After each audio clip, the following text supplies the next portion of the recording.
அட்டிக் அகமது எவ்வளவு பெரிய ஒரு கேங்ஸ்டர், எவ்வளவு பெரிய ரவுடி அப்படின்றது அந்த பகுதியில இருக்கக்கூடியவங்ககிட்ட நீங்க யூபியில இருக்கக்கூடிய கேட்டீங்கனாலே தெரியும். அட்டிக் அகமதுக்கு இவங்களுக்கும் லிங்க் இருந்தது என்னையோட சார்ஜ் ஷீட்லயே இருக்குது. சோ அந்த ஃபேக்ட்ஸ அப்படியே காமிச்சு அதுல படமா எடுத்திருக்கிறாங்க. இது எந்த சமுதாயத்துக்கு எதிராக இங்க இருக்கவங்க நம்ம எதுக்கு இவங்கள பிராண்ட் பண்ணி அதுல நம்ம எடுத்துட்டு வரோம் அப்படின்றது என்னோட அடிப்படை கேள்வி. ரெண்டாவது, ப்ராபகண்டானா என்ன ப்ராபகண்டா? அதாவது ஒரு ஒரு இன்சிடென்ட் எடுத்து இந்த படத்துல இந்த சீன்ல இந்த மாதிரி வச்சிருக்கீங்க, ஒரு அடையாளம் இருக்கு, ஒரு குறியீடு இருக்கு, இல்ல நடக்காத ஒண்ணு நடந்ததா சொல்லிட்டீங்க அப்படின்னு ஏதாவது எடுத்தா பரவாயில்ல. பீரியட் மூவிஸ் எல்லாமே தான் எடுத்துட்டு இருக்காங்க. நூற்றுக்கணக்கான படங்கள் தமிழ்லயே வந்துகிட்டு தான் இருக்கு. அந்தந்த காலகட்டங்கள்ல நடந்த கொடுமைகளோ இல்ல ஒரு மாதிரி இன்சிடென்ட்ஸோ நம்ம எடுத்துட்டு தான் இருக்கிறோம். சோ இது எதுக்கு எதிர்க்கிறோம்னு தெரியாம இவங்க எடுத்துட்டு இருக்காங்க. ரெண்டாவது,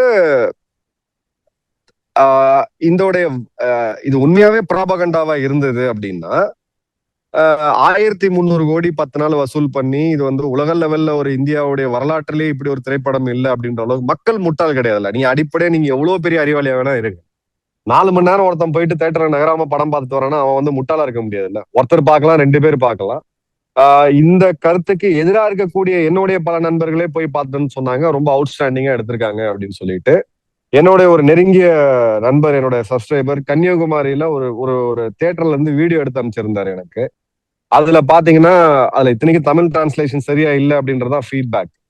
இருந்தாலும் மக்கள் ஜெய்ஹிந்த்னு சொல்லி ஆர்ப்பரிக்கிறது, பாரத் மாதா கி ஜெய்னு ஆர்ப்பரிக்கிறது, இது ஒரு நேஷனல் ஃபீலிங்க. ஒரு நாடு வீக்கா தான் இருப்போம், நம்ம வீக்கா தான் இருந்தோம், அடிமைப்பட்டு தான் கிடந்தோம், இனிமே அடிமையா பாகிஸ்தான்காரன் எங்க வேணா குண்டு வைப்பான், என்ன வேணா பண்ண முடியும், நம்மளால ஒன்னும் பண்ண முடியாது. அந்த காலகட்டங்கள்ல என்னோட இளம் வயதுல நான் பார்த்திருக்கிறேன். என்னோட 20கள்ல இருந்து நான் ராணுவத்துல இருந்த காலத்துல நான் பார்த்திருக்கேன். இன்னைக்கு திரும்ப அடிக்கிறோம், உள்ள போய் அடிக்கிறோம். சோ இது ஒரு மேட்டர் ஆஃப் பிரைடு. அந்த இந்தியன்ற உள்ளுக்குள்ள இருக்க உணர்வை இந்த படம் தூண்டி விட்டு இருக்கு.